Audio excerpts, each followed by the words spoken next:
네, 매주 화요일 여러분의 상클 상담소가 문을 엽니다. 일상에서 벌어지는 갈등, 분쟁, 다양한 고민거리에 대해서 속 시원하게 얘기해보고 법률적인 해결책 모색해보는 시간입니다. 네, 오늘도 상클 상담소의 상속 법률 전문가 정인국 변호사와 함께합니다. 안녕하세요. 네, 안녕하세요. 변호사님. 네, 오늘 고민 사연 바로 살펴볼 텐데요. 지금부터 들려드릴 내용은요. 실제 사례를 방송에 맞게 조금 각색한 내용입니다. 그럼 저희의 명연기로 사연 함께 보시죠.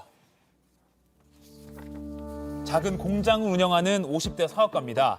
비슷한 업종에서 일하는 친구가 돈 좀 빌려달라며 절 찾아왔더라고요. 어릴 때부터 아는 오래된 친구라 매몰차게 굴 수도 없고 참 답답했죠.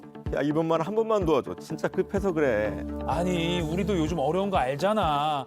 그리고 저번에 납품한 물건값도 아직 결제 안 됐더라. 나도 너무 힘들어. 야, 내가 지금 못 갚으면은 나 정말 위험해. 생각해봐라. 우리 회사 무너지면 너한테 빌린 외상대금도 영영 못 갚는 거라고. 그러니까 이번만 도와줘라. 우리 아버지 건물 있잖아. 그거 담보로 돈 빌리기로 했거든. 나중에 그거 받으면 갚을게. 이번만 넘기면 된다는 친구의 말에 일단 돈을 마련해 줬습니다. 그런데 며칠 후 친구 아버지께서 돌아가셨다는 연락이 왔어요. 갑작스러운 소식에 달려갔죠. 어릴 때부터 가족처럼 지내던 친구라 저희 아버지 장례처럼 정성껏 함께 해줬습니다. 발인까지 잘 도와주고 전 집으로 돌아왔죠. 여보 고생했어. 지금 이런 말 하는 게 좀 그렇긴 한데 뭔데? 우리 큰애 결혼도 시켜야 되고 정 사장님 아버지 재산 좀 있으셨잖아. 그거 유산 받으면 우리한테 빌려간 돈 다시 받을 수 있는 거야? 근데 걔가 지금 그럴 정신이 있겠어? 내가 좀 이따가 다시 물어볼게. 그렇게 몇 달이 흘렀습니다. 딸 시집도 보내야 하고 저희 공장도 돈이 필요해져서 친구에게 찾아갔죠.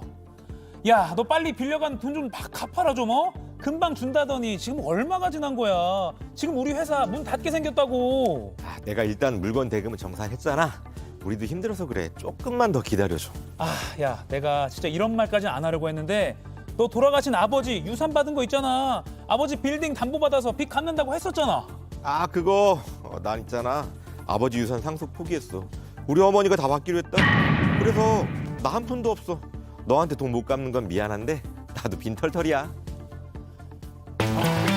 믿고 돈 빌려준 친구 때문에 회사 문 닫고 쫄딱 망하게 생겼습니다. 받을 방법 없을까요? 도와주세요, 정인국 변호사님. 네, 도와드리겠습니다. 네. 사연 속의 이 주인공이랑 그 돈을 빌려간 친구가 아주 친했던 친구인 것 같아요. 어릴 때부터. 그래서 더 난감한데 이 친구 사이에 이래도 되는 겁니까? 뭐 그러면 안 되죠. 네. 보니까 젊은 시절부터 아주 절친한 사이였고요. 네. 사연도 보니까 상담자가 돈 빌려준 친구 아버지 장례식까지 가가지고 앞장서서 도와줬잖아요. 아주 친한 사이였죠. 그리고 상담자도 상황이 그렇게 좋은 편도 아닌데 친구 도와줬고요. 그런데 정작 이 상대방은 그렇게 소중한 친구를 생각 안 했던 것 같습니다. 근데 이 사연과 무관하게 이거부터 한번 여쭤볼게요. 그러니까 제가 돈을 빌려줬어요. 네. 근데 빌려간 당사자가 돈이 막 없다고 하면서 미루다가 네. 유산을 받게 된 거예요, 만약에. 예. 그러면 그 유산으로 돈 갚아라라고 제가 요구할 수 있는 건가요? 네, 맞습니다. 그렇습니다. 지금 이 사안에서 아버지가 돌아가셨고 네. 그리고 상담자 친구는 아들이잖아요. 네네. 그럼 아버지 재산을 상속받을 권리가 인정되고요. 그러니까 친구가 끝까지 돈을 안 갚으면은 그 상담자는 친구가 상속받은 재산에 대해서 강제 집행하면 되는 거죠. 강제 집행. 그런데 지금 상담자는요, 친구는 자기가 아버지 재산 그 상속 포기했다 그래가지고 지금 돈이 하나도 없다고 발뺌하고 있는 거죠. 네. 상속 포기한 게 참 문제예요, 여기서. 네, 그러니까 아버지 유산을 정상적으로 받았으면 돈을 갚을 수 있었는데 네. 상속을 안 받고 돈 없다. 네. 야, 나도 한 푼도 없다. 일부러 포기한 건 아닌가. 그래서 그렇게 당당한 게 아닌가 싶기도 해요. 그런 냄새가 나긴 하는데요. 네. 상황 정리해 보면은 그 상담자 친구 그러니까 채무자는 상담자 말고도 여기저기에다가 돈 빌린 게 많았거든요. 그러니까 아버지 재산을 상속 받아봐야 어차피 채권자들이 다 강제 집행할 게 뻔하잖아. 그러니까 상속을 자기가 아예 안 받기로 한 거죠. 또 이 집의 가족 관계를 보니까요, 그 다른 상속인들로 어머니랑 누나가 있어요. 네. 예. 누나도 헐떡했습니다. 어머니가 아버지 건물을 단독으로 상속받고 자녀들은 상속을 하나도 안 받는 거죠. 나중에 어머니가 돌아가시면 자녀들이 그때 상속받으면 되는 거잖아요. 근데 제가 보니까 나중에 그 어머니가 또 돌아가시고 나면요, 그때도 자기 채권자들이 강제 집행할 것 같으면 그때도 상속 안 받고 또 누나한테 몰아줄 것 같습니다. 그러니까 상속 포기를 계속 악용해가지고 빚을 안 갚으려고 하는 그런 상황인 건데 네. 그래서 아까 친구한테 자신 있게 나 빈털터리야 라고 말한 것 같습니다. 네. 자 그러면 지금 돈 빌려간 친구가 유산 상속을 포기해서 받을 돈이 없어요. 네네. 그럼 제가 연기했던 그 사연 속 주인공은 네. 빌려준 돈도 못 받고 친구한테 배신당하고 네네. 공장 문은 지금 닫아야 되는 생겼고. 그런 방법밖에 없는 겁니까? 방법이 아예 없는 건 아니고요. 어. 민법에서 사해행위라는 게 있거든요. 그게 사해행위. 사해행위. 그게 예. 뭐냐면요. 빚 안 갚으려고 자기 재산을 다른 곳에 빼돌리는 거를 사해행위라 그러고요. 아. 이건 채권자를 해치는 것이기 때문에 채권자들이 그러한 행위를 취소할 수 있도록 규정하고 있습니다. 아. 이 사건에서 보니까 돈 빌려간 다음에 자기 상속분을 포기했잖아요. 네. 이것도 마찬가지로 사해행위 일종입니다. 뭐 다시 한번 정리해 보면요. 예. 이 사건에서 채무자는 자기 상속분을 전부 포기하는 내용으로 어머니, 누나랑 상속재산 분할 협의를 했잖아요. 예. 네. 이거를 상담자가 보고 이러한 분할 협의를 취소해달라고 법원에 소송을 제기하는 겁니다. 네. 그래서 상담자가 승소하면요. 채무자 어머니 명의로 건물이 단독으로 넘어간 거, 단독 상속이 효력이 없어지죠. 아, 사해행위 이런 용어를 알아둬야겠어요. 너 지금 그렇죠. 사회행위하는 거라고 진짜 이걸 말은 못하더라도 그런 게 있다는 건가? 어. 돈을 빌려준 채권자의 권리를 훼손하는 행위에 대해서 그렇죠. 사해행위라고 하는 거고 이걸 취소할 수 있는 거군요. 법원의 맞습니다. 판단 받아서. 이게 대법원의 판례도 있죠. 예, 대법원 판례도 있고요. 그러니까 이 사건 같은 경우에는요. 네. 결국 사해행위 취소송을 제기해서 그 채무자 어머니 명의로 간 거를 다시 예. 돌려받는 겁니다. 아. 그럼 그 뒤 관계를 정리를 한번 해보게 되면요. 네네. 그 채무자의 법정 상속분만큼은 다시 채무자에게 회복이 되는 거죠. 그 채무자한테는 어머니랑 누나가 있잖아요. 네네. 네. 그럼 상속 비율이 어머니가 1.5고요. 자녀들이 각각 1씩이잖아요. 예. 이 사건에서 그 건물 가격이 70억이라고 하게 되면요. 예. 어머니가 30억, 아. 그리고 누나가 20억, 그리고 이 사람 그 채무자가 20억씩 받게 되잖아요. 아. 그래서 채권자는 이 채무자의 상속분 20억에 해당하는 부분에 대해서 건물에 강제 집행을 하고 네. 그럼 빌려온 돈을 다시 찾을 수 있는 겁니다. 아, 그러니까 상속 포기가 취소된 이후에도 그 상속 비율은 그대로 일정하게 가지고 가는 거죠. 네, 그 비율만큼은 그 채권자들이 돈을 받아올 수 있는 거죠. 아. 그럼 상속을 거액을 받으면 상속 세금도 내잖아요. 상속세를 네네. 내잖아요. 그건 어떻게 되는 거예요? 그럼 뭐 상속 비율에 따라서 다시 한번 정리를 해야 되겠죠. 상속세금. 아. 어쨌든 상속세를 내더라도 그 사회행위가 판정되면 뭐 취소가 되는 거는 법원 판단 따라서 할 수 있다. 네네. 아, 그렇게 되는 거군요. 그러면 상속 포기를 했어도 돌려받을 방법은 있다는 있다. 건데 그럼 네네. 돈 빌려준 사람이 상속 포기 취소 소송을 하기만 하면 네. 무조건 이길 수 있는 겁니까?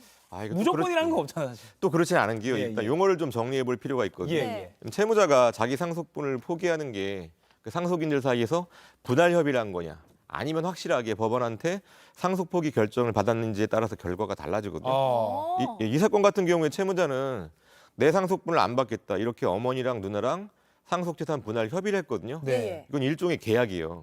이런 계약은 채권자들한테 피해를 주기 때문에 채권자들이 효력을 부인할 수 있습니다.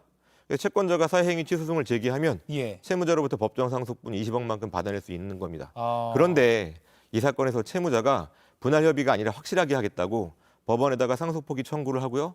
법원으로부터 상속 포기 결정을 받으면 결과가 달라져요. 아. 이 법원 결정은 부인할 수가 없거든요. 그래서 채무자 상속 포기를 어느 누구도 다툴 수가 없어요. 그러니까 채무자 상속 포기가 효력이 인정되니까 채권자들은 어머니가 단독으로 그 소유하고 있는 건물에 대해서 어떠한 권리도 인정 안 됩니다. 한 푼도 못 받아내는 겁니다. 이게 저는 솔직히 잠깐 제가 연기한 입장이라서 그걸 약간 좀 억울하긴 한데요. 그러니까 네네. 법원을 거치고 상속 포기를 했느냐, 네. 거치지 않고 그냥 누나와 엄마랑 협의를 해서 분할 상속 협의. 포기를 네. 했느냐에 따라서 이게 채권자의 권리가 없어질 수도 있다. 네네. 저 너무 억울한데요. 돈을 빌려주는 제 입장에서는 너무 억울한데 이게 정당한 겁니까? 뭐 제 개인적인 생각으로는요. 빌린 돈은 꼼수 쓰지 말고 갚아라. 예. 이게 맞다고 생각을 하는데요. 만약에 채무자가 저한테 법률 상담하러 왔어요. 예. 그럼 저는 그 채무자한테요. 이렇게 얘기를 해줄 거예요. 채권자들이 강제 집행할 수 있으니까 단순히 상속 그 협의 분할하지 마시고요. 법원에서 확실하게 상속 포기 결정 받으세요. 그러면은 그 채권자들이 강제 집행 못합니다. 이렇게 알려줄 것 같습니다. 아. 그러니까 이게 좀 옳고 그른 거의 문제라기보다는요. 이 법 규정을 누가 더 영리하게 활용하느냐 이 문제인 것 같습니다. 아, 그렇군요. 그럼 애초에 이렇게 악용할 목적으로 네. 그 상속분을 이용하려는 사람들은 네. 이런 뭐 분할 협의나 아예 완전한 상속 포기는 이런 거에 대해서도 좀 빠삭하겠어요. 뭐 본인이 꼼꼼히 모르고 있어도 법률 상담하는 과정에서 변호사가 알려주겠죠. 그리고 변호사들은 의뢰인의 이익을 우선해야 되기 때문에 예. 채권자가 물어볼 때랑 채무자가 물어볼 때 예. 솔루션이 달라질 수밖에 없습니다. 그리고 전 또 궁금한 게 네. 사실 제가 이 사연자였으면 돈 문제랑 별개로 친구가 그냥 너무 괘씸할 것 같아요. 그렇죠. 그 배신감이 너무 크잖아요. 뺨 한 대 때려야 돼요, 이거는. 그렇죠. 혹시 이 친구를 사기죄로 고소를 할 수 너무 있나요? 괘씸해요. 예, 일단 뭐 때리시면 폭행죄고요. 아, 예, 일단 이런 것도 짚어주시네요. 네네네. 사기죄 살펴보게 되면요, 네. 처음에 돈을 빌릴 때부터 아예 돈을 갚을 생각도 없으면서 빌렸다. 음. 그러면 사기죄가 되겠죠. 네. 그런데 이 사건 같은 경우에는 보니까 뭐 물건값도 정산을 했고 예. 나중에 그 아버지 돌아가시고 나서 곰곰이 생각해 보니까 안 갚는 게 낫겠다. 예. 그리고 그런 생각으로 나중에 추후에 그 의사 결정이 바뀐 거기 때문에 네. 제가 보기에 이것만으로는 사기죄 고의가 있다고 보기 어려워요. 그래서 그래요? 예, 사기죄로 고소를 해도 처벌받기는 현실적으로 어려울 것이다라는 게 제 의견입니다. 아, 그러니까 왜냐면 법 테두리 내에서 이뤄진 일이기 때문에 그렇게 예. 볼 수 있을까요? 아예 처음에 돈을 빌릴 때부터 예. 아 나중에 우리 아버지 돌아가시면 나 한 푼도 안 갚아야지 그리고 빌렸다. 그렇다면은 사기죄가 되겠지만 예. 그런 사정을 입증하기가 쉽지가 않잖아요. 그렇군요. 자, 오늘 이 포인트는 약간 사회 행위에 대한 그 이해인 것 같아요. 아까 저희가 미리 대법원 그 판례도 네네. 그래픽을 준비해봤는데 잠깐 한번 같이 보겠습니다. 대법원 판례 띄워주세요. 사회 행위라는 게 아까 제가 이해한 게 맞는지 좀 확인해 주세요. 그러니까 네. 채권자 돈을 빌려준 사람의 권리를 훼손하는 행위를 사회 행위라고 하는 게 맞나요? 네 맞습니다. 아, 네. 대법원 이 판례는 어떤 판례인 건가요? 보니까 뭐 상속재산 분할 협의라고 나왔잖아요. 예. 그러니까 채무자가 자기가 돈 못 갚을 게 뻔하니까 네. 그 뭐 가족들이랑 그 협의서를 쓴 거죠. 아. 그래서 나는 빵 그리고 뭐 누나 그다음에 남동생 어머니 이런 분들이 다 가져가세요 이런 식으로 협의를 한 다음에 네. 그 내용대로 부동산에 대해서 이전 등기도 하고 그랬던 거거든요. 네. 이걸 나중에 그 채권자가 야 너 아버지 돈 재산 많이 받았는데 왜 돈 안 갚냐 이렇게 물어보니까 나 상속재산 분할 협의했어 난 한 푼도 못 받았으니까 나는 책임 없어 이렇게 얘기하니까 채권자들이 괘씸해서 이건 아니다 사회행위니까 취소해야 되겠다라고 소송 제기한 거요. 이 판례랑 또 다른 판례가 있습니다. 예. 또 다른 판례는 뭐 제가 말씀드렸던 건데 상속 포기 청구를 법원에다 하고 네. 법원에서 상속 포기 결정을 받았다. 예. 네. 이런 경우에는 사회행위 취소송을 제기할 수 없다라는 없다. 판례도 있고요. 와. 아, 그럼 만약에 진짜로 상속 포기를 했으면 진짜 답이 없던 상황인 거네요. 그렇죠. 그리고 뭐 또 이 내용을 보시는 분들 중에서 채권자도 있지만 채무자도 있으실 거 아니에요. 네, 네. 예.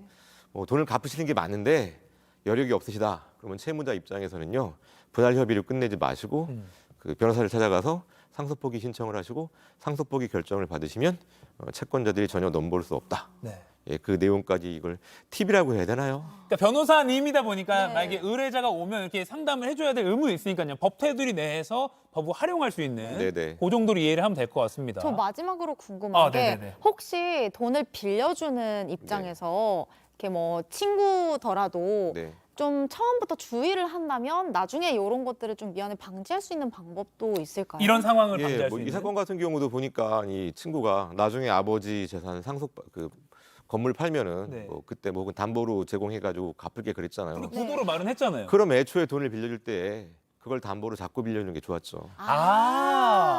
그 내용의 핵심이 빠졌네요. 그러니까 네. 구두로만 말을 한 거지 지금 아빠 건물을 팔아서 나중에 갚을게라고 말은 했는데 네. 흘려들은 거네요. 그걸 아예 담보로 잡고 빌려줬으면 아하.